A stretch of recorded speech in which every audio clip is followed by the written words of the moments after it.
Juan Kapitulo 6, versikulo 35. Si Jesus miingon kanila, "Ako mao ang pan nga naghatag sa kinabuhi. Ang muari kanako dili nagayod gutomon, ug ang mutuo kanako dili nagayod uhawon." Ang mga puno Pan sa kinabuhi. maglikon unta sa mong pagtuo ug gagaka kami sa pagtuman sa imong mahal nga kasuguan. Ang ginumana kaninyo. Santo si Ebanghelyo sumala ni San Mateo. Migamit na usab sa Jesus o mga sambingay sa iyang pagpagigsulti sa mga tao. Ang gingharian sa langit sama sa usa ka hari nga naghikay og usa ka kumbira sa kasal alang sa iyang anak nga lalaki. Gisugo niya ang iyang mga sulugoon aron pagpahibalo nga ang mga dinapit nga patuon na sila sa kumbira. Apan may balibad ang mga dinapit. Busa, nagsugo siya laing mga sulugoon o giingnan niya, "Sultihin ninyo ang mga dinapit nga andam na ang kumbira. Giihaw na ang ako ang baka o ang gipatambok nga nati o nahikay na ang tanan.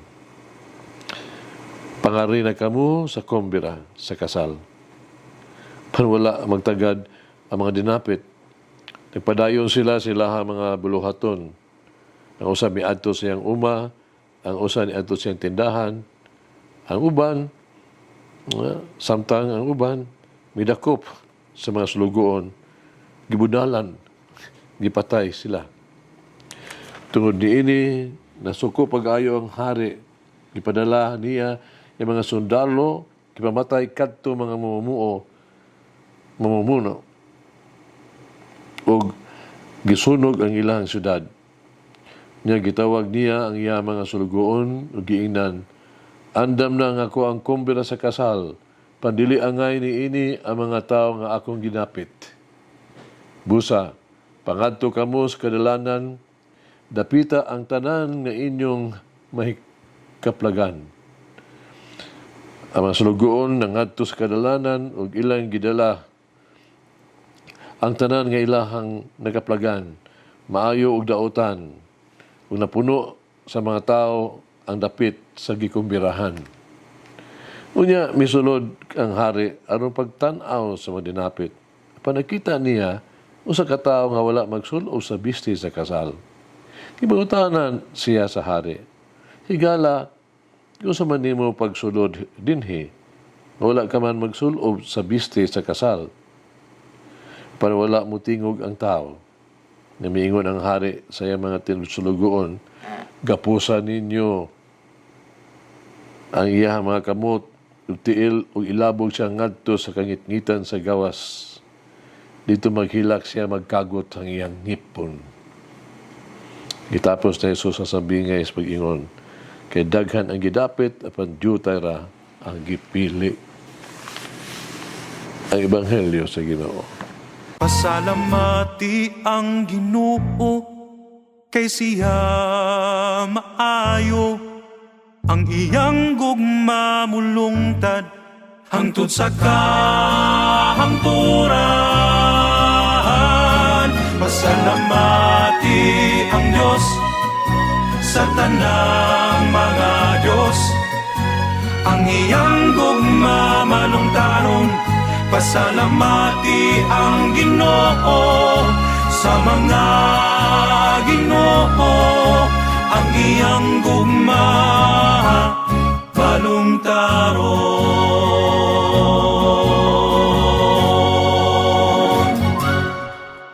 Ang sabingay karong adlaw sa kumbira sa kasal, nagpasabot kas kanunay nga pagtawag sa Dios alang kanato aron pagsulod sa iyang gingharian. Iyang panawagan, gihatag tungod sa iyang kaayo. Ang iyang pagpili kanato may usa ka gasa. Atong pagsulod sa gingharian, no? Kini tungod sa grasya sa Ginoo. Wala tayo gitawag na to claim, no? O katungod sa iyang tawag. Ang Diyos sa iyang dakong gugma alang kanato nagbukas siyang gingharian sa tanan bisan unsa pa ang atong kahimtang sa katilingban o sa kagikan nato. Apan ang iyang tawag nagkinahanglan og usa ka tino sad dedikado nga tubag. O ato ang tubag mao pagpahiangay sa iyang mga lagda, sa iyang mga pamaagi. Kinahanglan ipauyo nato ang ato ang kaugalingon sa iyang kabubuton. Sa padayon nga pagtawag sa Dios, kinahanglan natong tugutan ang ato ang kaugalingon nga mausab pinaagi kaniya. Kita kinahanglan gyud magsulob sa sapot sa bisnis sa kasal. Ang ato ang mga bisnis sa kasal nagtumong sa tuang kinabuhi, nagibistihan sa maayong mga buhat, matinud-anon nga mga serbisyo. Nagpasabot kini, kabisan kinsa nga mutuman sa tawag sa Dios, kinahanglan magkinabuhi nga sulundon o ethical nga pamaagi sa kinabuhi. Tarong.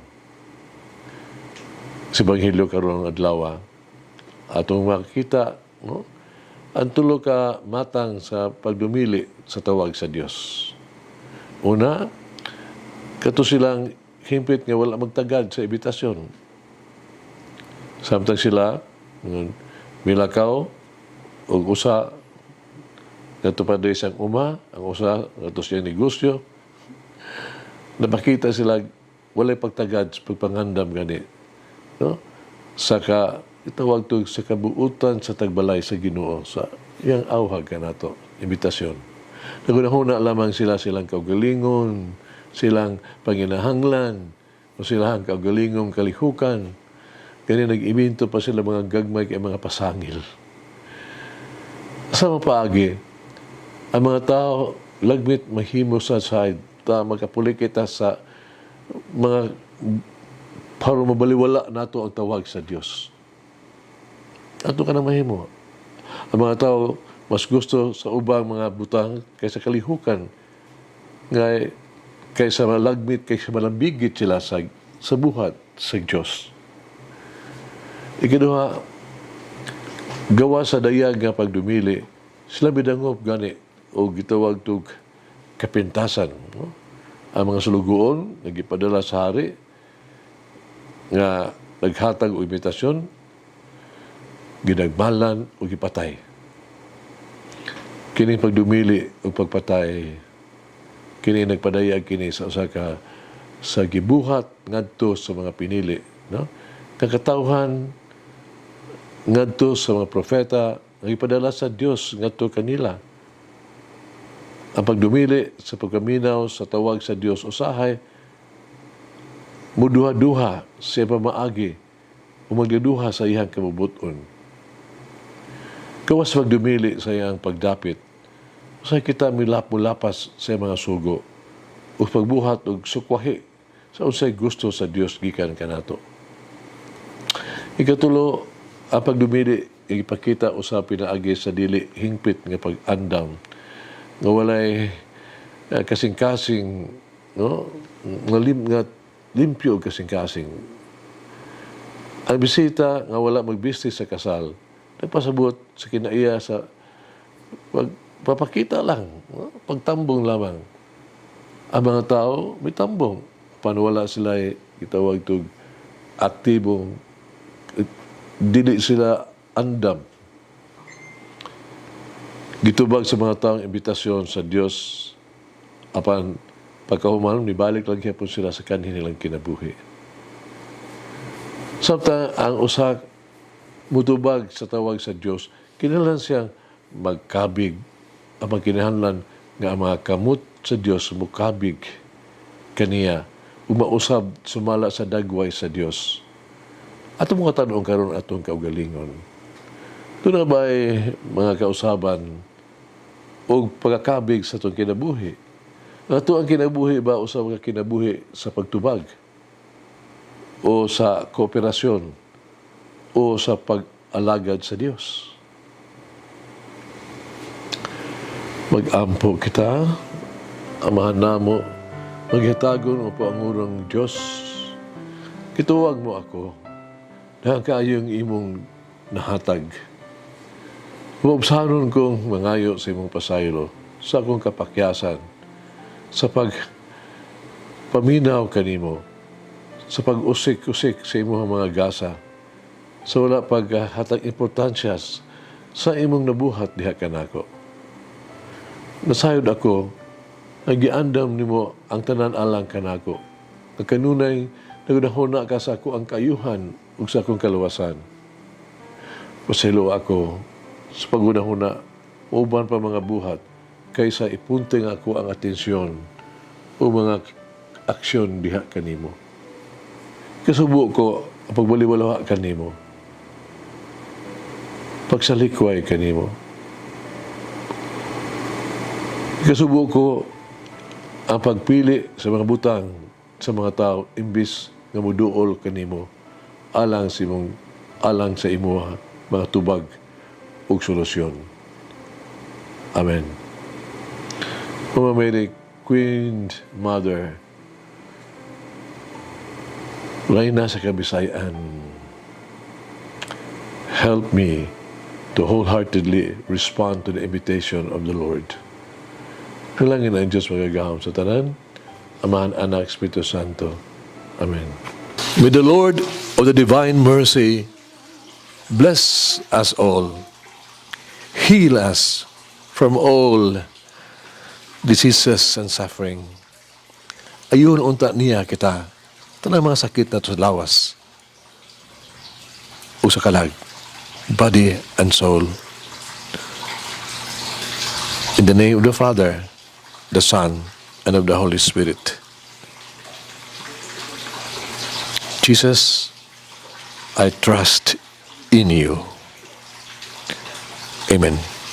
Whoever eats the bread of life will never hunger, says the Lord.